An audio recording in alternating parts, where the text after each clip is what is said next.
Hello दोस्तों, सभी देशवासियों को नमस्कार। मैं आज बताऊंगा आपको छोटे बच्चों से संबंधित दवाइयों के बारे में।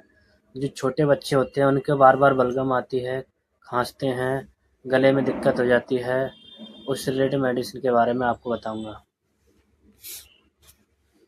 ये आपकी एजी एक्सेल, इसमें सॉल्ट होता है एजिथ्रोमाइसिन।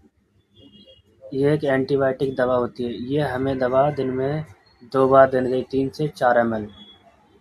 यह 0 से लेकर 5 साल के बीच में आप दे सकते हो। ये आपकी चेरिकॉफ एलएस जूनियर, ये छोटे बच्चों के लिए बहुत ही इफ़ेक्टिव मेडिसिन होती है। जिन बच्चों के बलगम आती है, गले में दिक्कत होती है और बहुत सारी समस्या होती हैं, उससे रिलेटेड मेडिसिन होती है। ये हमें सिर्फ दिन में 3 बार देनी चाहिए, 3 से 4 ml। और बच्चों की जो बलगम आती है वो अच्छी तरह से ठीक हो जाती है।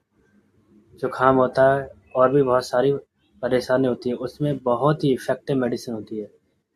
ये दवा हमें देनी चाहिए।